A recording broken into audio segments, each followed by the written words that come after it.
Well, hello and welcome to today's episode of the Power of Your Mind podcast. You're listening to episode number 123.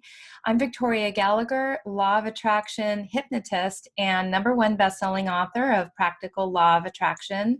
Align yourself with the manifesting conditions and successfully attract your desires. I'm also the founder of HipTalk.com and HypnoCloud apps, which gives you access to over 500 hypnosis recordings right in the palm of your hand. So be sure to download that app from the app stores. And today I have a very special guest with me, Don Miguel Ruiz Jr.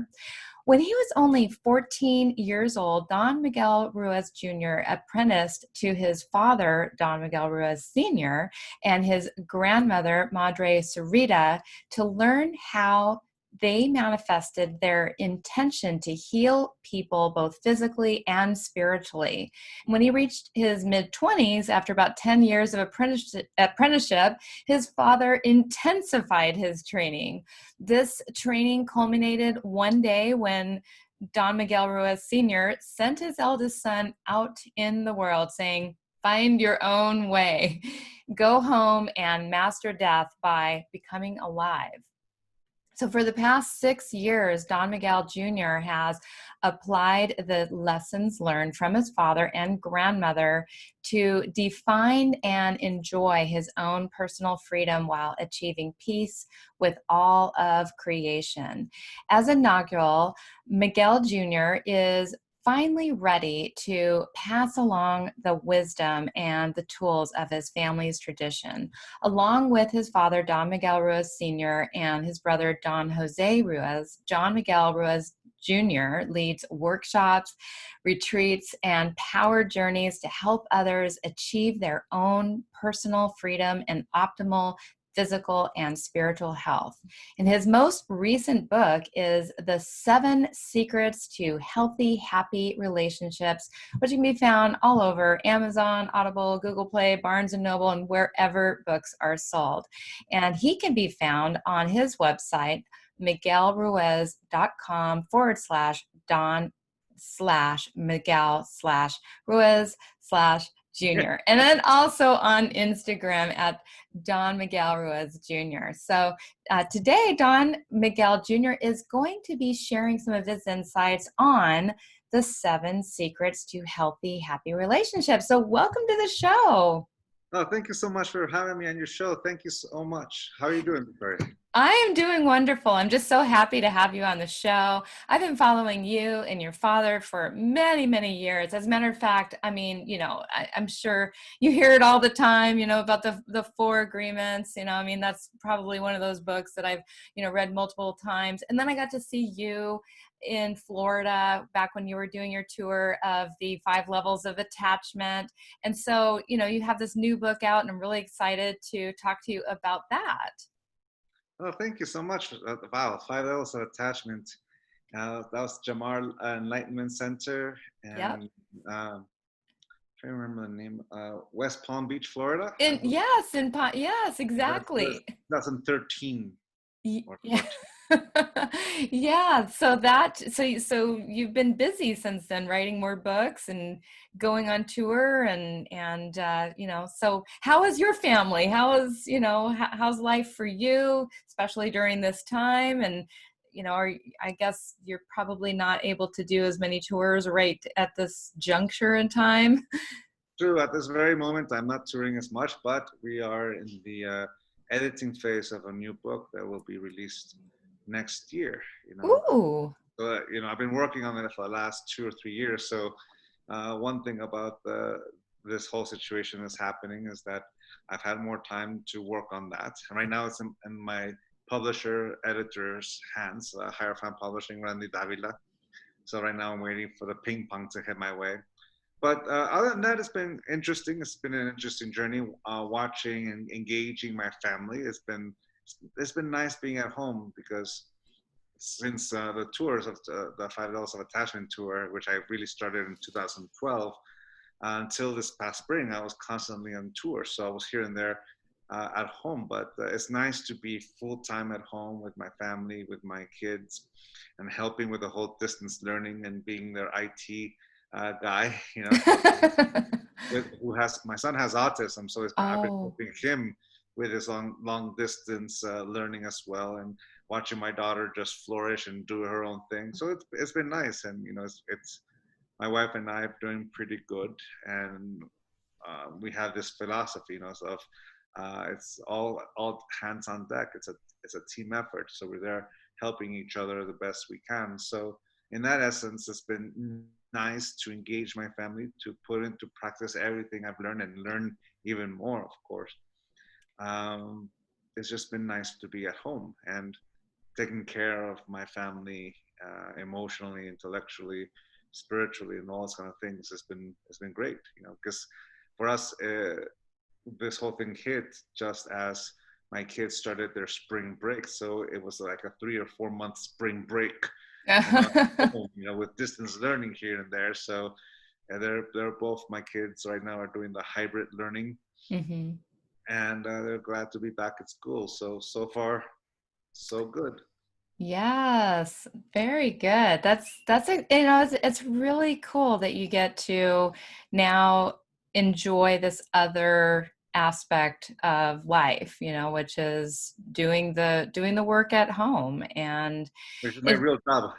yes, exactly. And so that's wonderful. And so I mean, so you've had the fortunate benefit of having these amazing mentors in your life that you grew up with. So share how your apprenticeship with your father, Don Miguel Ruiz, and your grandmother, Madre Sarita, really helped shape your path to helping other people. Well, it's a family. My grandmother, Madre Sarita, she was a faith healer, and for as long as I remember, she was already a faith healer when I was born in 1975. She was already in her 60s. She was already Madre Sarita. So growing up, she was the spiritual leader of the family, and I say still is because to a certain degree, even though she passed away 12 years ago, she's still the spiritual head of this family. It is Hmm. her dream, her desire to continue to share this tradition. And she herself had 13 children, Oh, and wow. her last four became doctors, a neurosurgeon, another neurosurgeon, and a psychologist, and and dentist and things like that. But my father, being one of them, being Mhm. a doctor, along with my uncles, used to refer some of their patients over to my grandmother, and my grandmother used to refer some of her patients over to my uncles and aunts too. And because they're also, there's a psychiatrist and dentist, but they used to just refer to one another um, their patients and people that needed help. And my grandmother always saw it from this full spectrum that we have with us all the capacity, all the instruments we have to help people. And if we narrow the scope that it only has to be this way or it only has to be this other way, then we're not really utilizing everything that life has given us to heal.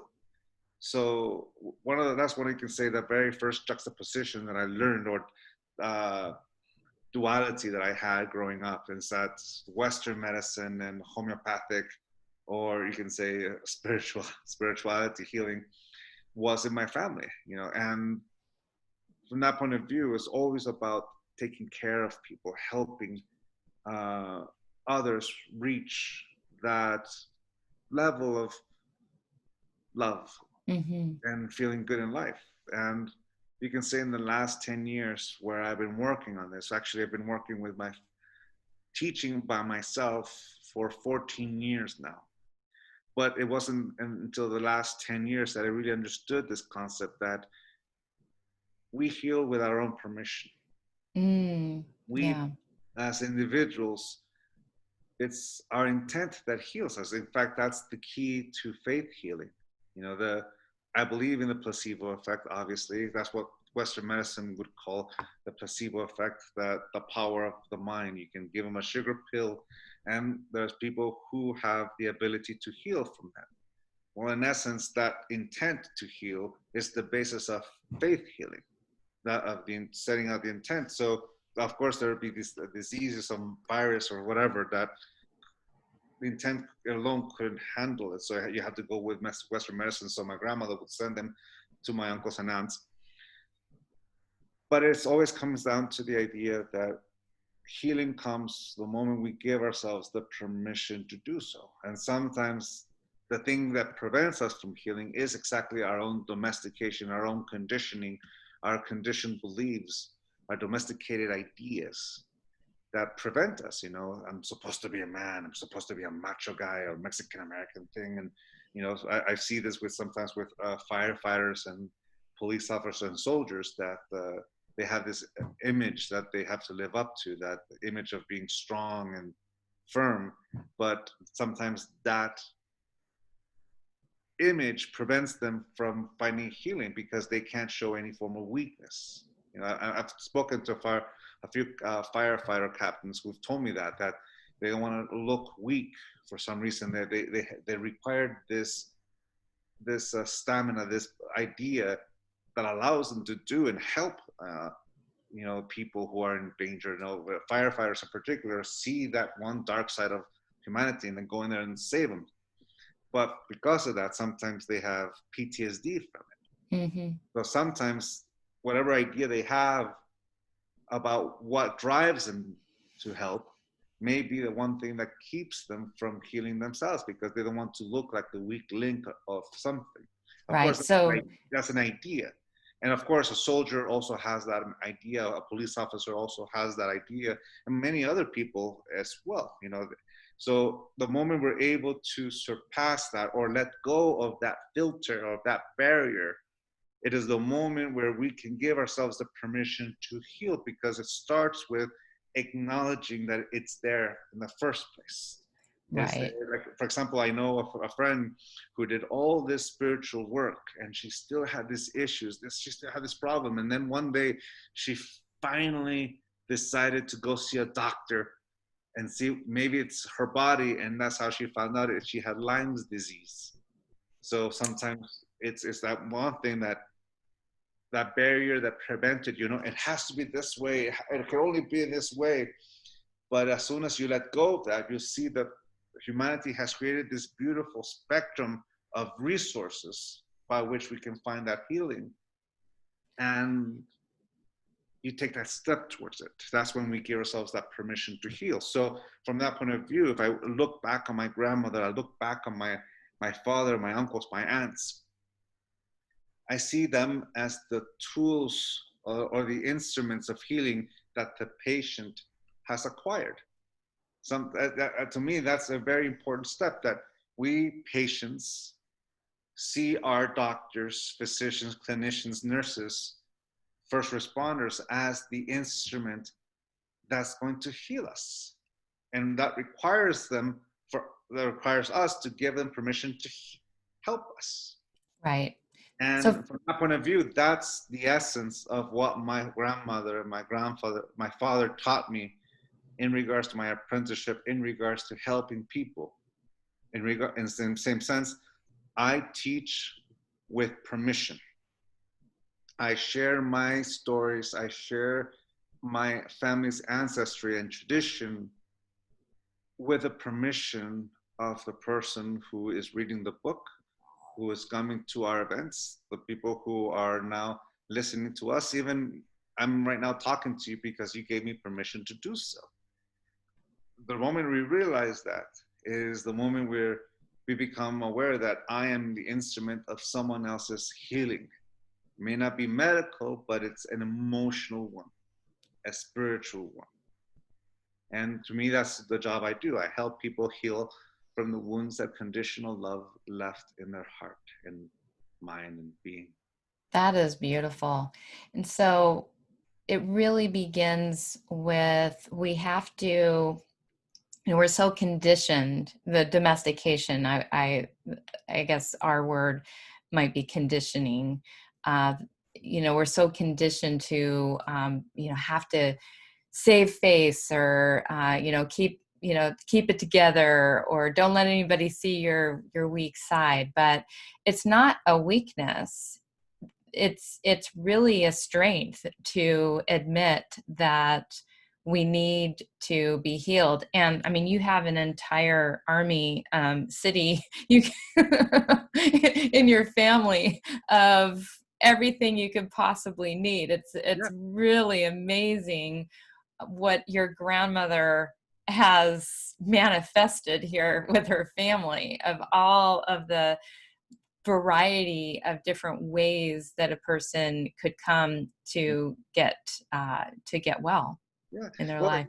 you just reminded me of another good example of this. It's like boys don't cry. Mm, And yes. if you believe that, then you will always hold back your emotions. You won't share it because you're not supposed to. Boys don't cry.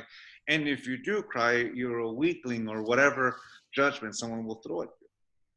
The thing about crying is that when you shed a tear, is actually the moment you begin to let out emotion, which is no longer letting that emotion fester inside of you. You let it out. So a step to healing is crying. So someone, I remember asking, is it a strength for it to cry? And I said, yes.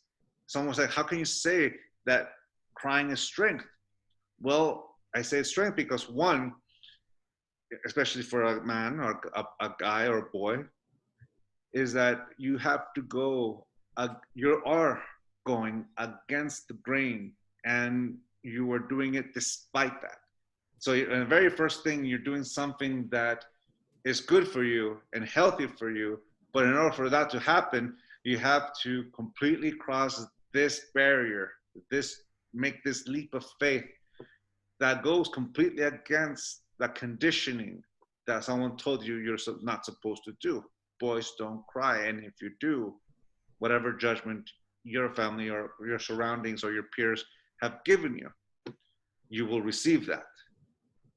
But in that moment, when you let your guard down and you are honoring yourself, this is how I feel, and a tear will come out and you begin to sob. Not a victim sob, but the sob of someone who feels the hurt Mm-hmm. Yeah.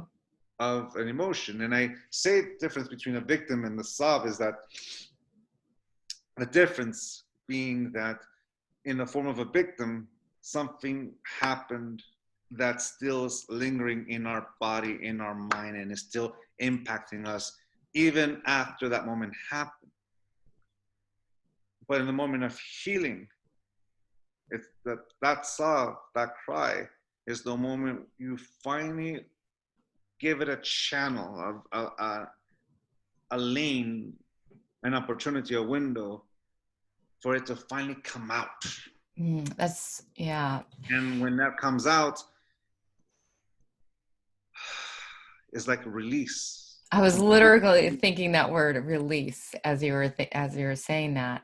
There's been times where, like, I've felt, anxiety, and you've just been, carrying a little bit of anxiety about something. And for me, I just always find that I feel so much better. I mean, like, the only way I can totally get rid of the anxiety for once and for all is just to cry. And it's like, it's not even that there's a word or a meaning or anything about that, that I'm saying, oh, poor me, or anything like that. It's just, it feels good to just, let it go. Mm-hmm.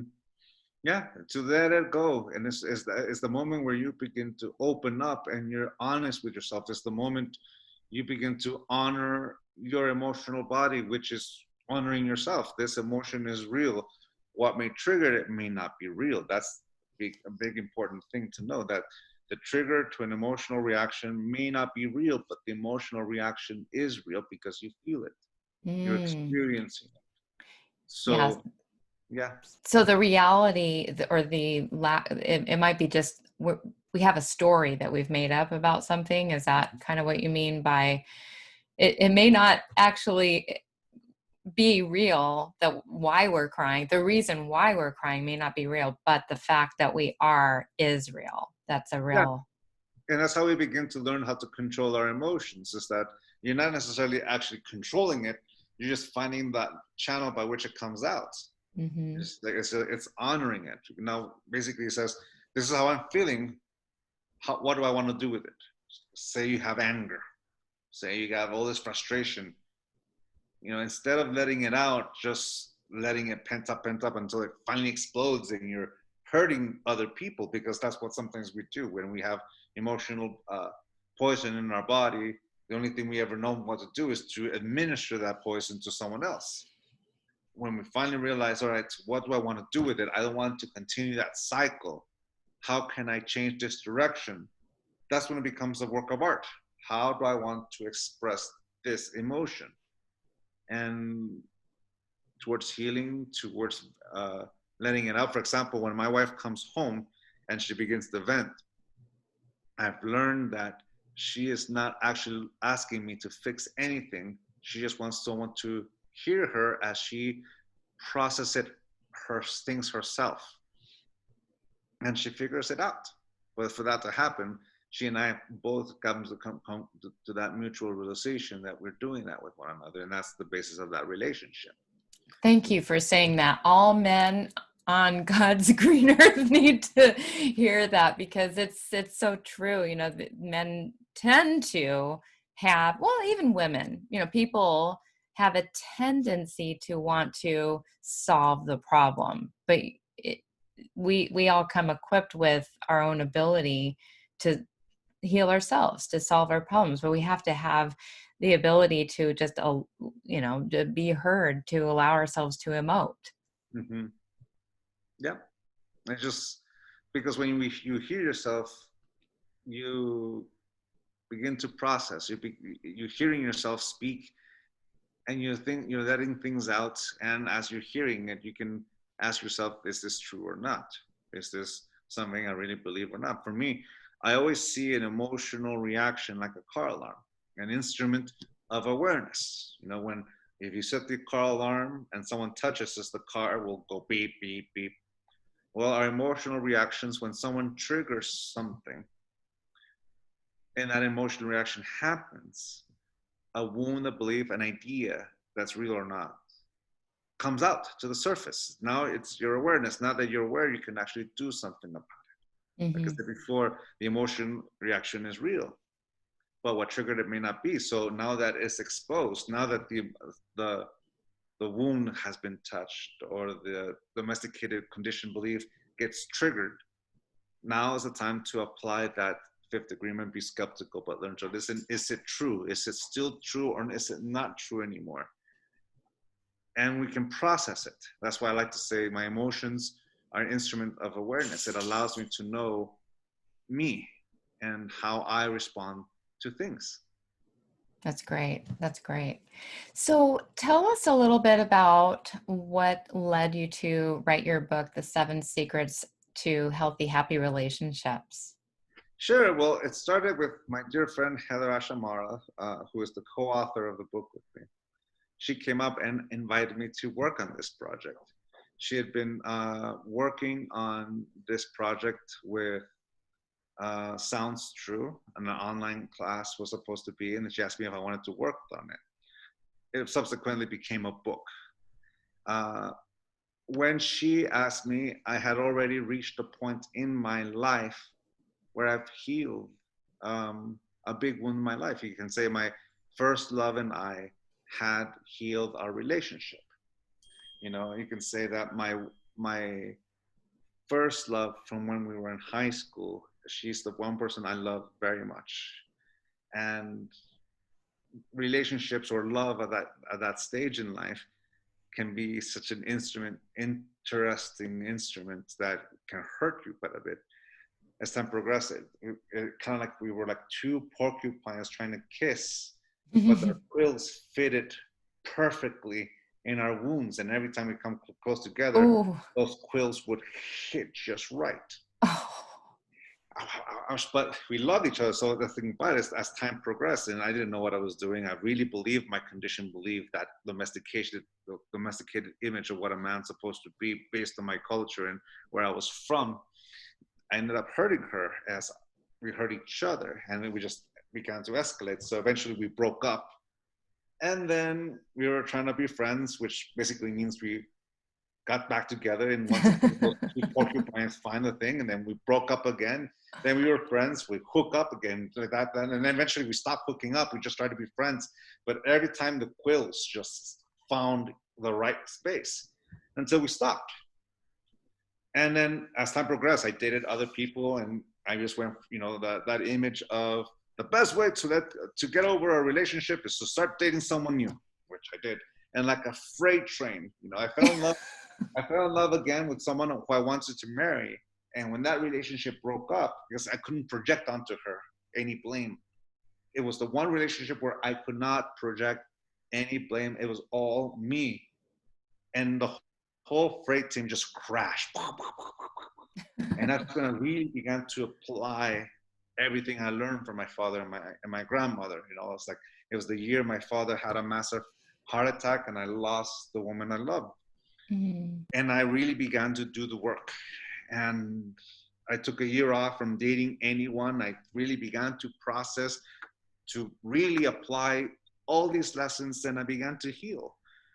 And I learned to say no again. I've learned to say yes and no. My no is just as powerful as my yes. And I began to give myself that time to heal. And luckily for me, when I was finished with that journey, I met my wife, and we've been together for 16 years now. And luckily for me, she came at the right time for me. I was in that space where I can really own up my own situation. But thank goodness for social media. This is the age of, this is MySpace, not even Facebook yet. MySpace. Right. Me and I get on MySpace, and I start being friends with all my friends and high school friends, and lo and behold, there's the name. I send a friend request. She accepts. We start talking. Hey, next time I'm in San Diego, let's hang out. Sure, let's do it. Okay, so she and her husband and her son, me and my wife and my kids, and we got together. It was pretty good, and we were hanging out, having fun, that kind of thing. Of course, we both know the porcupines that we know the wounds, but I've done some of my work and I was ready. So one day, the eve of my first marathon in San Diego, which is a rock and roll, San Diego Rock and Roll Marathon, I went back to San Diego and we got to hang out. And it was the first time we hung out without our significant other. Her son was there, but he was playing and with our friends and all that. And she and I were talking. So it was the very first time that we breached our past. And I apologized. I apologized because I saw it. Part of my process is doing all that work and realizing it's all me. It was no longer someone else's fault. This is what I did, and I owned up to it. And it was as if I heard her for the very first time, and I saw it from her point of view, and I apologized. Not the apology of an ex-boyfriend who's trying to hook up again. No, this is the apology of someone who saw her humanity. I saw it from her point of view, and I owned it. And I apologized. I am sorry. And I wasn't looking for forgiveness. I wasn't looking for that. That's not mine to ask or to give. And then a surprising thing that she owned up to her side, and we ended up forgiving each other. And for the very first time since I was 18 years old, she said how much she used to love me. Aww. And we both admitted that part. So we healed that. Here's very powerful. And as I basically, the difference was this. I told her this some years later. She asked me, Miguel, what did you get out of this? Like, we were not going to get back together. I don't want to get back together. But I told her what I gained back is that I was able to regain her trust. That's the thing I lost. When back in the day, I lost that, and I was able to regain it. And one of the things that allowed me to do that is when I was apologizing, I knew the difference between guilt and remorse. Guilt is punishing yourself over and over again for something you wanted to do, I wanted to do. And every time one thinks of this, you judge yourself over and over again, like the mea culpa por mi culpa por mi mea culpa. Every time you think about it, I punish myself. That's what guilt is. The constant punishment every time you remember. Now, here's the thing. If life were to give you the chance to do it again, you would, because that's what you wanted to do. That's what guilt is. Remorse, on the other hand, is seeing the ripple effects of my own actions. Seeing the consequences, what happened, how my actions impacted her. What I said, what I did, all these things. And I saw how it hurt her emotionally. You know, how one hurts from relationships. And I completely saw that. It's the thing that allows us to see the humanity of someone else. If life were to give you the opportunity to do it again, you wouldn't. Not because you got caught or whatever, it's because now you're aware of the consequences of the ripple effects, and you don't want that to happen again. You don't want to hurt someone again. As opposed to like, I don't want to do it because I don't want to lose her or whatever. It's about how my actions impacted her. Right. Not that you lost the relationship, but that it brought pain. So in a way, the remorse is about you empathizing with how it impacted them, and the guilt is about how it impacted you. Is really more like a mental. It's more of a mental thing on how it, you know, repetitively impacts you. But the remorse is like a more of a deeper emotional pain that you're feeling for them. Compassion and respect. Yeah. And that's the difference. So when I apologized and we talked about this, you know, life gives you opportunities. And if you do the work, when the opportunity comes, you'll be ready. If you don't do the work and say, I didn't do any of this work, and one day life gave me this chance to be in that conversation, if I didn't do the work, the opportunity comes and it went. But I did the work, the opportunity came, and I was able to heal the one relationship that impacted all my relationships since. So not only did it benefit she and I, but it benefited my wife, whom, by the way, gave an incredible amount of trust, you know, and respect. But it is she who benefits the most, because that old wound is no longer here to infect my present. It's no longer impacting my relationship with my beloved. And that is a great thing. You know, my wife is friends with some of my ex-girlfriends, and it's nice, you know, sometimes my ex-girlfriends talk to my wife more than they talk to me. but it's that kind of relationship that we have. But when Heather Ash came up to ask me to work with her on this book, I was coming from that experience that I'd healed that old wound that was impacted me through all my life. If we can say, if there was a freight train, this was the main cart at the very beginning, you know. Yeah. Wow. And since then, that, you know, you can say that the particular chapters about this is the secret of healing and the secret to communication, the ability to talk. I can't give what I do not have. I am the constant in every relationship that I'm in. If I have nothing but conditional love for myself, then I've got nothing but conditional love to give. Just like I have all this emotional poison from all my experiences then I'm going to be constantly sharing that with everyone because that's what I have. And that cycle will only end the moment I no longer feed that emotional poison to myself, which is the moment where I give myself permission to heal and let go of conditional love, let go of those old wounds, let go of all those wounds that defined who I was. Because sometimes we let those wounds define who we are.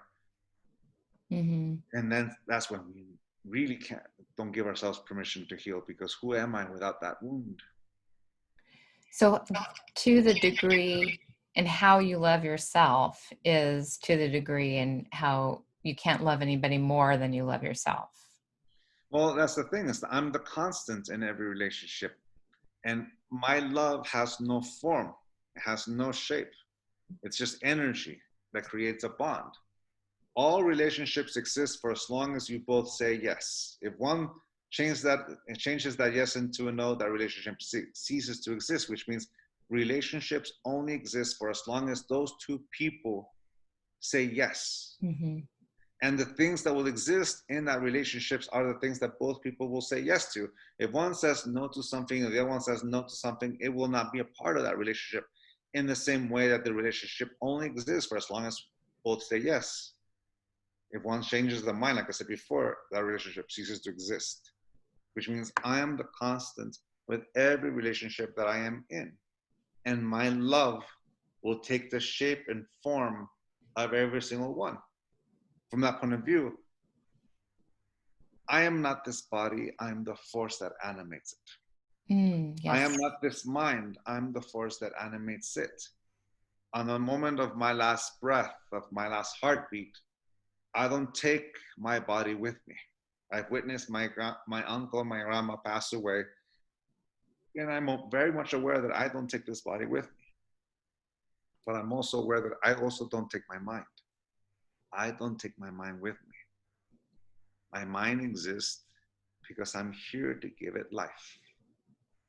If we understand these two concepts, that I'm not this body, that I'm not this mind, that I'm the force that gives it life. You might call it spirit, you might know it as soul, you might know it as life, as intent. In my tradition, we call it the Nagual. In order for an object to move, there needs to be a force that moves that object. If I use a little Nahuatl here, in order for the tonal to move, tonal is Nahuatl for object, matter. You need a Nahual that moves it. We can say Nahual has three different definitions for us. Spiritual leader, yes. Spiritual guide, yes. But the most important one is the force that animates this body. You can call Nahual. But here's the thing. Just like I'm not this body, just like I'm not this mind, I'm the force that gives them both life, which means this body is here because I'm here to give it life. My love exists because I'm here to manifest. Without me, my love does not exist, as well as the full spectrum of all my emotions, which means I am the source of love in my life. Because without me, my love does not exist. But it exists because I am here. I am love because I'm the force that gives it life. And that love will take the shape of every single relationship that I am in. Like water molds itself to every container that it's in, love forms itself in the relationship of each and every single one of the relationship that I am in. For example, my wife, my daughter, and my mom, the three women in my life. My daughter sees me as Papa. My mom sees me as son. I see my mom as the woman who's been with you all my life, and my daughter as a beautiful angel that's been with me for the last 13 years. And my wife, I see them dramatically different. In their eyes, my name is Miguel, but in my wife's eyes, I am Lovey. In my daughter's eyes, I'm Papa. In my mom's eyes, I am son. My love is just great for all three, but it's going to manifest itself as unique as the three women with whom I'm in relationship with. It's not that my love is greater for my mom or than my daughter for my mom or my wife. It's expressed differently because the nature of the relationship is different. And the intensity by which is by me. Now, in that same token, that's equivalent of me saying, being impeccable with my word. My word is an empty symbol whose definition is subject to agreement. Every word in the English language and any language is subject to agreement, which means the same energy I use to move my arms, to move my legs, is the same energy I give power to my word. My word has a meaning because of my yes, of my agreement. That's what the word agreement is, the action of saying yes to something. My word is powerful because I give it power. So let me change that agreement just a little bit. Be impeccable with your intent, because it's your intent that gives power to your word. And I said this to my father, and my dad says, yes, that's exactly what I meant. But since you changed the agreement, let me change it one more time. He said, be impeccable with yourself, because it is you who gives power to your word. And if you understand that concept, it is I who gives power to my love, just as much as I give power to this body and I give power to this mind. So my love is enormous because I'm life that gives it life.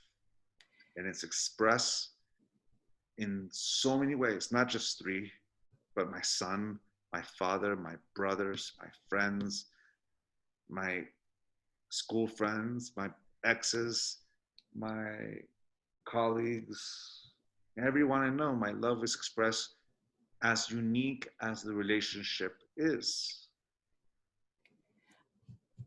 I'm just in awe of everything that you said here. I feel like I've just listened to a song or a poem of the truth, of the truth. You know, it's like, there's no way I could possibly reiterate or repeat what you said, because I was just in the moment with you, like just really taking in everything that you said, just about, I mean, the intention is your word is, and we give everything the force, and it's beautiful. It's just, I can't wait to like actually read your book now, and that's what you're healing, because if you don't heal that, then as being a constant, that force is going to be full of emotional poison. Not just romantically, but with all my relationships with him. It's the thing that you see. My son's psychiatrist, like I said before, my son has autism. His psychiatrist put it this way: anger is just the manifestation of pain. If you're not in pain, you won't be angry. So whenever you see anger, is that there's something he's not feeling good. So that's true for all of us in regards to sadness, anger, jealousy. Jealousy is very simple. You're comparing yourself to someone else, and in your own comparison, you fall short. So you're judging yourself. You're using someone else's life in order to make yourself feel inferior. Or in the same way, you feel rejected. That person is telling you the truth. I am not into you. But you're using what they say in order to reinforce whatever insecurity you have. Once again, it's about you, not about the person. If you see it from that point of view, oh, I'm just not their type. Like Berger tells Miranda in Sex and the City, he's just not that into you. It's the truth. It is. It is the truth. And we are using someone's rejection personally by using it to reinforce whatever judgment we have of ourselves. And that reminds me of what Eleanor Roosevelt said: no one can make me feel inferior without my consent. I love that quote. It's one of my favorite ways to explain not taking things personal. When you take it personal, it's because you've given someone consent to make you feel inferior, including your own words. Well, it's the moment where you reach, I no longer give that consent because I no longer believe it. I'm not going to use that again. So it's the moment you become aware, you have awareness of the actions we've given. In this example, I've given someone permission to make me feel inferior. All right, what's the action? First, become aware that I've done it. Second, the best way to let go of conditional love is to forgive yourself for ever saying yes in the first place. I forgive myself for doing it. That reminds me, forgiveness, as a teacher once taught me, forgiveness is the moment you no longer wish the past was any different. You accept it and you let it go. What does it mean to let it go? And I'm going to use my brother's imagery. Don Jose says this. It's like a scorpion that stings itself over and over again with its own tail, administering its own emotional poison. What does it mean to let go? To no longer use it to go against us. To no longer use it to feed the emotional poison that I've been feeding on for such a long time. So that's what forgiveness is. The moment we no longer wish the past was any different, and we no longer use it to fuel the emotional poison that we've been feeding on for such a long time. That is such a powerful statement. And so many people need to hear that, because there's so many people that think that forgiveness is about like, oh, I'm letting that person off the hook, which it's not about that. You're really letting yourself off the hook. You know, you're really just saying, I choose peace. Well, it's this thing. It's like we all experience the consequences of our own choices. Now, what I mean by consequences, not punishment. A consequence is just the result of an action. That's it. Mm-hmm. That's what all consequence is, which means we all experience the consequences of our own actions.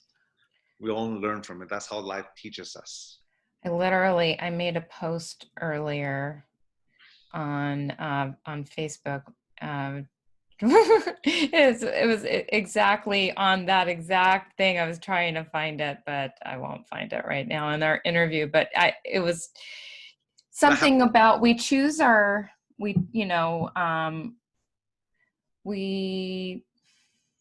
oh darn it, I can't remember it. Anyway, it pretty much stated exactly what you eloquently just stated there, though, about, we have our choice, but we also, choose our own consequences.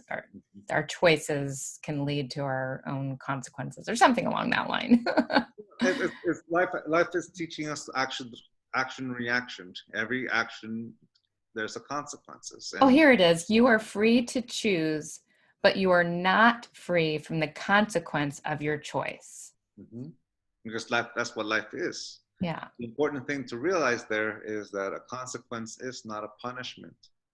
Consequence is just the end result of a choice. Mm-hmm.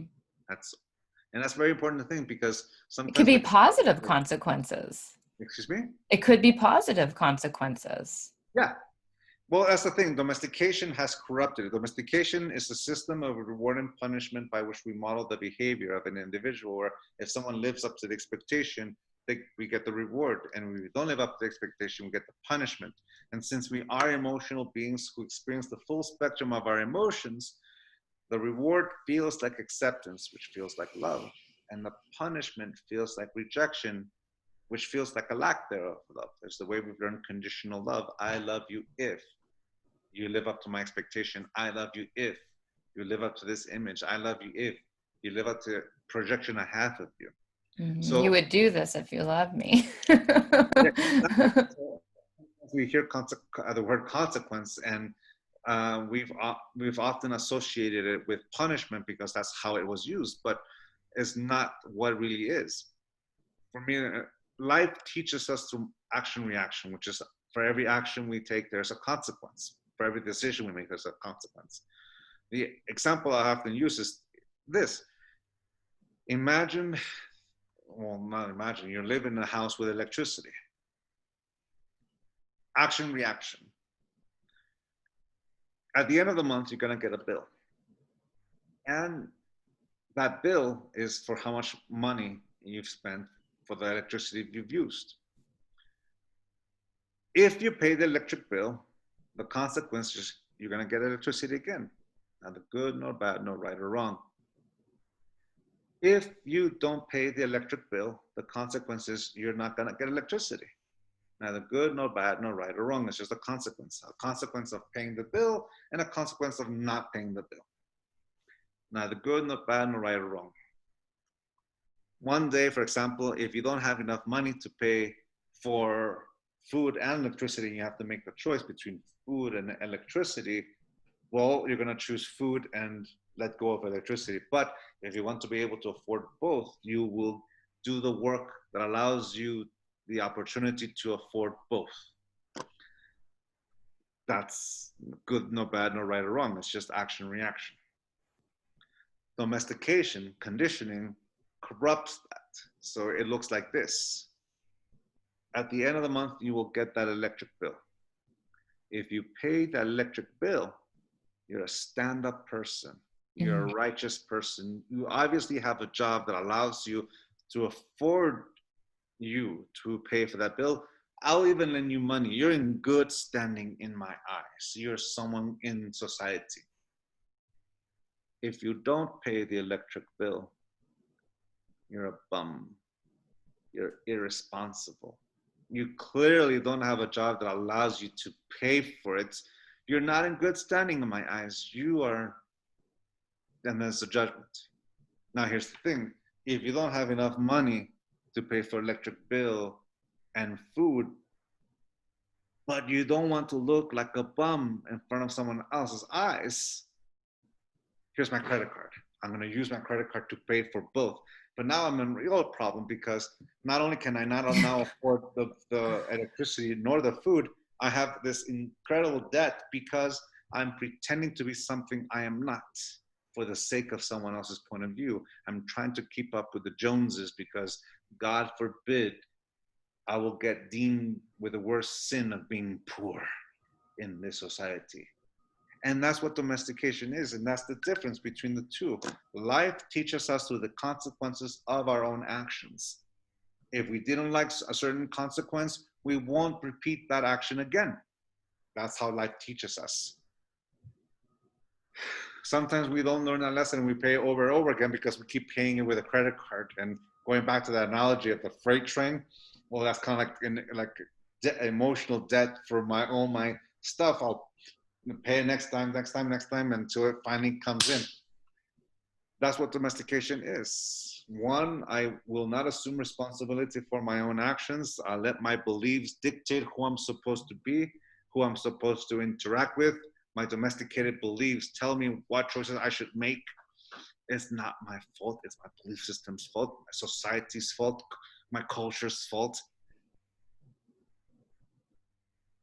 It's the moment where I let a domesticated, conditioned belief dictate who I am.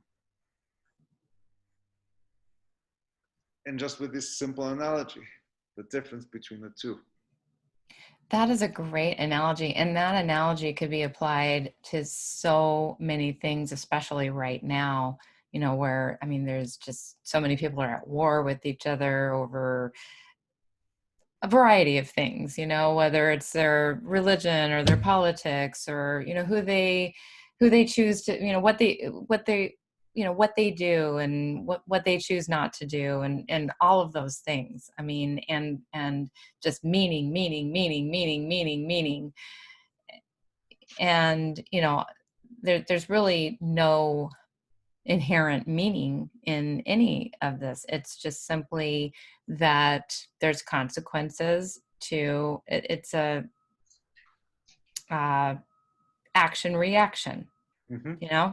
I do this and I get that, and then, but sometimes we're afraid to accept that we created and that we created it because we don't want to look bad or because we don't want to judge ourselves, or we don't want to feel the blame and all of that. But it's not about all of that. It's just a responsible way of looking at my behavior creates a reaction.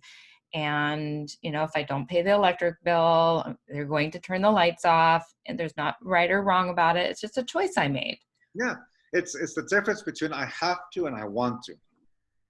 Even when I was hearing you, there's a couple of points where it's you can see domestication already tempting. The responsibility. Well, I have to be responsible in order. Oh. You can see how that works. So another example is like, imagine, I'm gonna use my case. Imagine my mom suffering a stroke. If I was domesticated with that image of that I have to be a good boy, or that I'm an author and I'm supposed to take care of my family, and I want to live up to those images, I'm gonna take care of my mom, but I don't want to do it. And little by little, I'll grow resentful because I have to do it. And little by little, that resentfulness begins to become emotional poison, and you begin to berate mom in this way, that way, and I could have been doing this, but now I'm here. I could have been doing that, but no, I'm here. And there's people who do that. That's because we're trying to domesticate ourselves to be the good son or the good daughter. So what does one do in that situation? I'm about to explain. Okay. Unconditional love is different. I want to. Mm-hmm. I know I'm free to do my life. If my mom happens to that, I'm free to walk away if that's what I want. But I sit back and I see what the consequence of that decision is. My mom will be alone. My mom won't have someone to take care of her. My mom her emotional and physical well-being will diminish. I kind of don't want that. Now I'm going to take care of my mom. And I do. And now the difference is that this is something I want to do. There's not going to be that resentment because I'm actually doing something I want to do. I want to care of her because I don't want her to experience the consequences of me not doing it, of what happened to her life. And that's the difference. One is trying to live up to being the good son or daughter. The other one is I look at my mom as a human being and I want to help her. Not because I want to live up to the image of a good boy or a good daughter or whatever people's judgment of me is. I'm doing it because I love her. And that's the difference. If we're so fixated on being the good boy, the good son, and we're afraid of the judgment that people will have of me if I don't do it, I've already made myself a prison. But if I simply look at the human being that is my mom, that is going through that, I'm going to help her because I love her. So it's coming from more of a place of awareness, and rather than a reaction of like, oh, this is something that I should do, or I have to do, or I must do. You're at choice, and you're really thinking it through, and you're really feeling what it is that you really want, rather than what. You hit it right at the end. You hit it right in the head. It's the difference between I have to and I want to. Mm-hmm. One is obsession, that chasing that illusory carrot in order to be worthy of love. Passion, the choices of what I want to do. I'm using the carrot to nurture me to go and take a step in that direction. I want to versus I have to. If we become aware of how we say things, just in that little thing, I want to versus I have to, we will notice the difference between our domesticated point of views and our love. Yeah, that's so true. I try to break people of the habit to use disempower. I think those words are very disempowering too. When you say that you have to do something, it's like you're a victim to it. And and it's not very empowering. So, it's like, oh, I can't do that. It's like, well, you can, you're just choosing not to. Yeah, and that's the important part. How do I want to live my life? And that's why the word Toltec exists. The word Toltec is a Nahuatl word that in English means artist. I'm an artist. And the canvas for my work of art is going to be my life. The instrument I'm going to use to create that work of art is going to be my mind, my body, my intent, my will, my yes and my no. And that work of art can be either the most perfect nightmare or the most harmonious dream. And it's going to morph continuously with every choice that I make. So when I call myself a Toltec, it's because I'm actually saying I'm an artist. And I know very well and I'm aware that my choices create the life I'm living.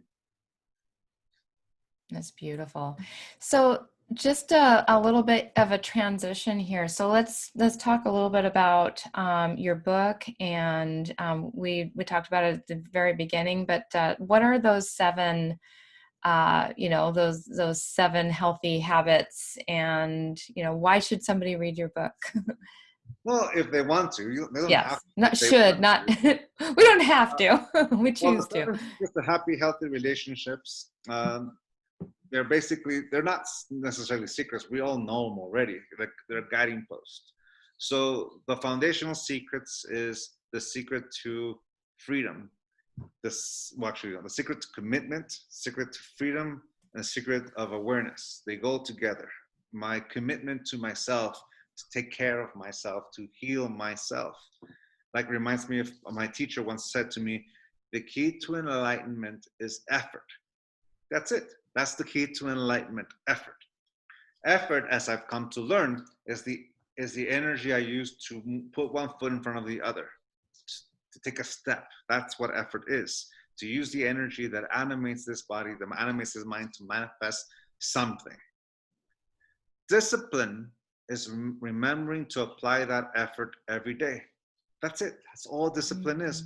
Remembering to apply that effort every day. Forget about the drill sergeant in your head. It's about answering, what do I want? And answering that every day. Success is simply following through. Follow through, follow through.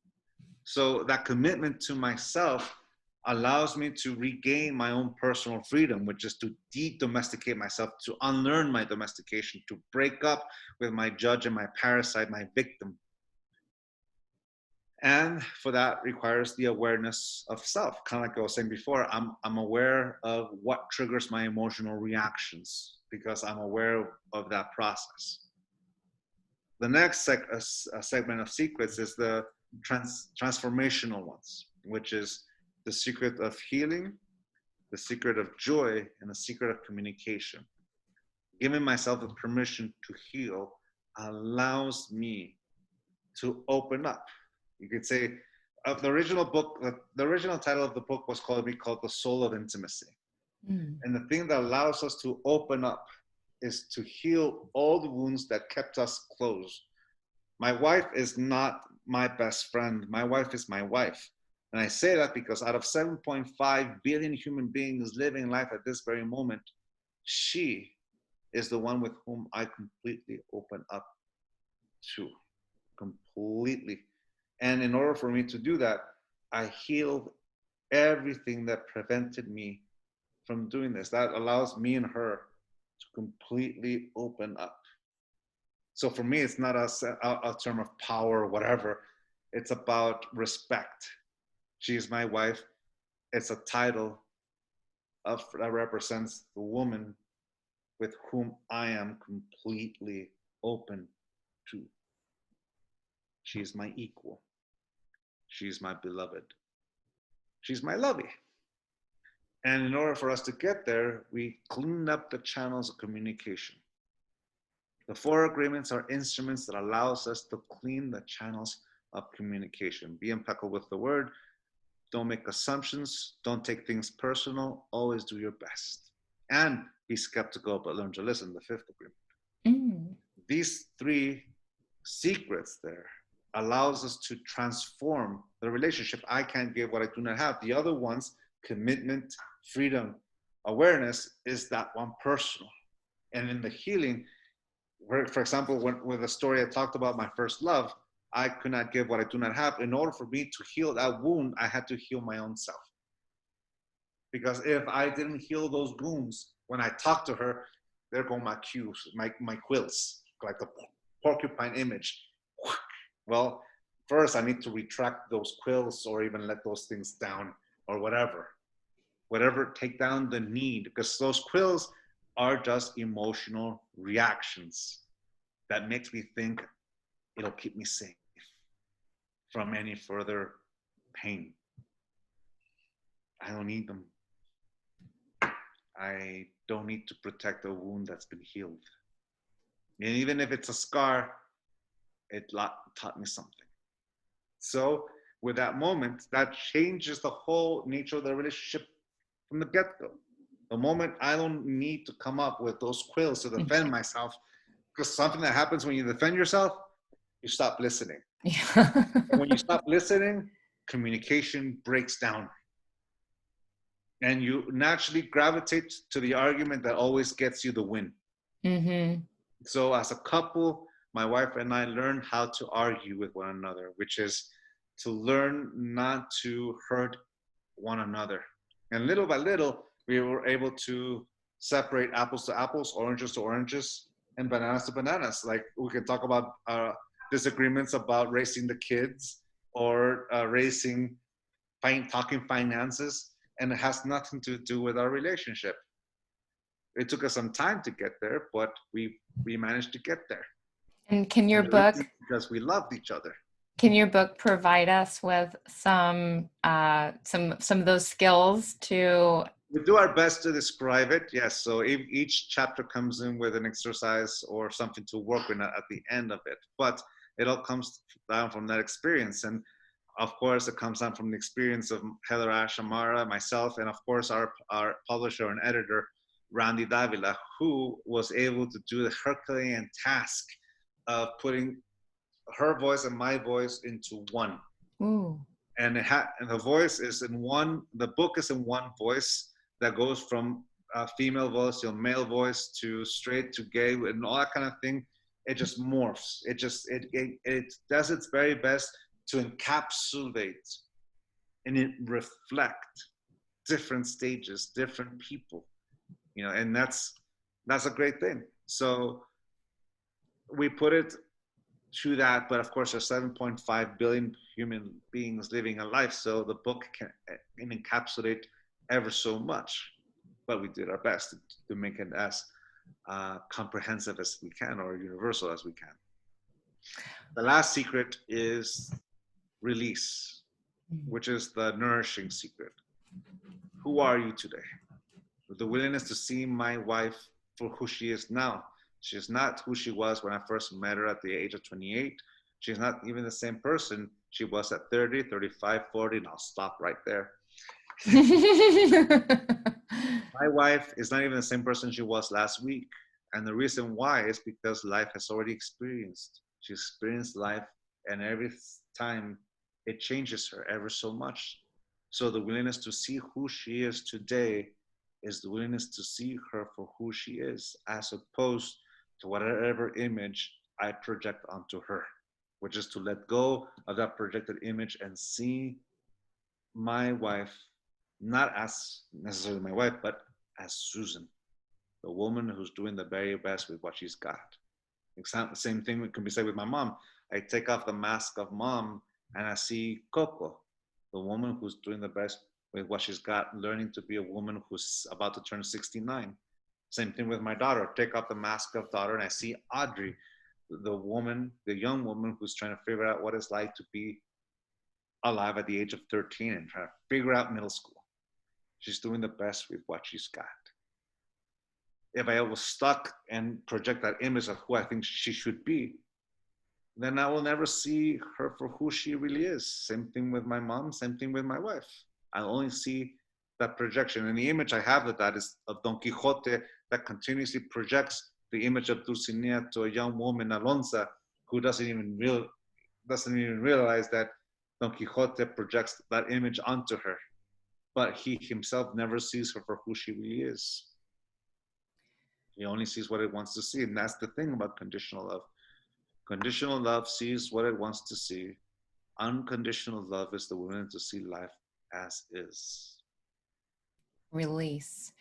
That is so powerful because it requires you to be present, Yes. to see them exactly as they are right now, and not through all these filters that we built up. Oh, you did this 10 years ago, and so you're still that person that you were 10 years ago that did that. No, I mean, we've been living, and if we've been living, then we have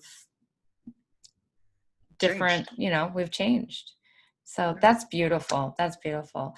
Well, I could just go on and on, but I'm sure that you have, some more living to do. So, yeah, let's, kind of wrap it up here. And it's just been an amazing conversation and very enlightening. This is probably one of the deepest, most connected, most powerful, most poetic conversations that I have had. And I mean, you are just a master. Your whole family is just amazing. And so it's just been an honor to get to share in this wonderful energy in this space with you. And I definitely learned a lot. I know my audience learned a lot. I hope that everybody runs out and grabs a copy of your latest book, The 7 Secrets to Healthy, Happy Relationships. Any last final words for us? I just want to say thank you so much for the opportunity to share our family tradition with you and your audience, Victoria. I hope you have a wonderful time. And here's my daughter. Oh, oh, she's beautiful. Thank you so much. Appreciate it. Yes. Well, I hope one day to meet the rest of the family. So that, that would be wonderful. It would be my pleasure. And one day, one day. But Yes. she's looking at me right now. She's going. The day one day I came, the first time I came home with a shaved head, she looks at me, Papa, and she says, Papa, no, no. It didn't live up to the image of Papa, so. Yep. Gotta train them young. She does a good job. Well, thank you so much. It's been a privilege. It's my honor. Thank you so much. Hopefully we'll get to hang out or to interact much sooner than 6 years. Yes, for sure. Yeah, that has already been far too long. Maybe you'll be able to come back out here and come out to Scottsdale and do something out here. Yeah, I used to live there for many years. That's where my son was born.